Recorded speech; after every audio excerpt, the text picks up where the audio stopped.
பாதுகாப்பு தமிழ்நாட்டில் எந்த கேவலமா இருக்கு, சந்தை சிரிப்பா இருக்கு. பெண்கள் எங்கே போனாலும் பாதுகாப்பு இல்லை, பாலியல் வன்கொடுமை நடக்குது. நீங்கள் என்ன ஆட்சிக்கு வந்தா பெண்களிலிருந்து உடை போடாமல் பெண்களுக்கு வேலு அங்கிலார் என்ற பேரிலே ஒரு சீருடை இல்லாமல் ஒரு படையை தயார் செய்து பெண்களுக்கு பாதுகாப்பு தரேன் சொன்னவர்தான் வெற்றி கழகம் தலைவர் விஜய் அவர்கள் என்பதை நீங்கள் புரிந்து கொள்ள வேண்டும். 1000 ரூபாய் கொடுத்துட்டு பெண்களுக்கு பாதுகாப்பு இல்லாத இந்த திமுக அரசாங்கம் ஏங்க நம்ம பிள்ளைங்க எதுக்கு படிக்காம போறோம்? நம்ம பிள்ளைங்க நீதி அரசு ஆகணும், மருத்துவர் ஆகணும், அரசாங்க துறையில போகணும், நல்ல நம்ம குடும்பம் மேம்படணும். இதுக்குதான் நாங்க வாழ்றோம். நம்ம நாட்டுல வாழக்கூடியது எதுக்கு? நம்ம பிள்ளைய பார்த்து நல்ல மாப்பிள்ளைய பார்த்து கல்யாணம் பண்ணி வைக்கணும். கல்யாணம் பண்ணி வச்ச அந்த அயோக்கியர்கள் டாஸ்மார்க் வச்சு ஆம்பளை குடிக்க வைக்கிறானுங்க.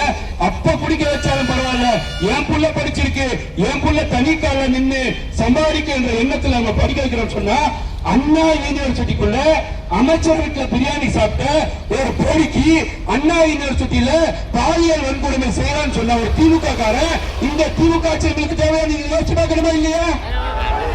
இந்த தமிழக வெற்றி கழகத்தின் மீது சாணிய பூச பார்த்த திமுக அரசாங்கத்திற்கு அந்த 41 பேர் இறந்த குடும்பம் சொல்லுது. இதுல மிகப்பெரிய சந்தேகம் இருக்கின்றது.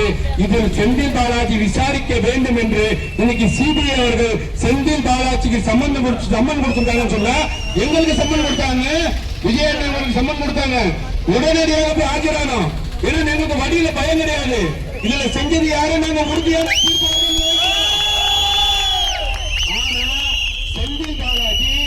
ஏற்கனவே பாத்தீங்கன்னா 50 நாள் கழித்து நிற்கிறார். சிபிஐ பார்த்தாலே பேங்க் கவுண்டர் இருக்கு. அவ்வளவு அச்சம், அவ்வளவு பயம். இன்னைக்கு சிபிஐ சம்மனை வாங்க கூட பயப்படுறாங்கன்னு சொன்னா, 41 பேர் இறந்ததுல அந்த மர்மம் இருப்பதற்கு திமுகவை சார்ந்த செந்தில் பாலாஜி காரணமாக இருப்பாரோ என்ற சந்தேகம் நாட்டு மக்களுக்கு இருக்கு என்பதை நீங்கள் உணர்ந்து கொள்ள வேண்டும். இதையெல்லாம் தொடர்ச்சியா செஞ்சுட்டு இன்னைக்கு தமிழக வெற்றி கழகத்தில் விஜய் அவர்களுக்கு எஸ்ஓபி என்ற பேர்ல, ஏன்னா இவர் உடனே தமிழ்நாட்டு அரசியல் களத்துல போயிட்டா மக்கள் மன்றத்தில் இவர் எல்லாத்தையும் சந்திக்கணும்னு நினைக்கிறார், எல்லா பகுதி மக்களையும் பார்க்கணும்னு நினைக்கிறார். 2011 2016 நம்ம இழந்தோம். யார?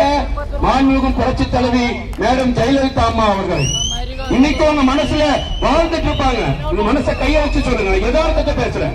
என் வீட்டுல சொல்லுவாங்க, இந்த அம்மா இருந்தா நடந்திருக்குமா? இந்த அம்மா இருந்தா பாஜக தலை தூங்கிருக்குமா? இந்த அம்மா இருந்து அதிமுக கையகம் பண்ணிருப்பாங்களா? இந்த அம்மா இருந்தா முக ஸ்டாலின் முதலமைச்சர் ஆயிருப்பாங்க. சட்ட ஒழுங்கை அவ்வளவு கண்ணியமாக கட்டுப்பாட்டாக வச்சிருந்தாங்க. காவல்துறை சுதந்திரமாக செயல்பட்டதுங்க. ஜெயலலிதா அம்மா இருந்தா இங்க இருக்கக்கூடிய ஆய்வாளர் இருக்கிறாரு, இங்க இருக்கக்கூடிய எஸ்ஐ இருக்கிறாரு, இங்க இருக்கக்கூடிய பெண் காவலர் இருக்கிறாங்க. மாண்புமிகு புரட்சி தலைவி அம்மா அவர்கள் இருக்கும் போது காவல்துறையில ஒரு அதிமுக காரன் கட்ட பஞ்சாயத்து பண்ண முடியுமா? இன்னைக்கு திமுக காரன் முழுமையாகவே கட்ட பஞ்சாயத்து கூடவராக மாத்தி இருக்கிறாங்க இல்லையா?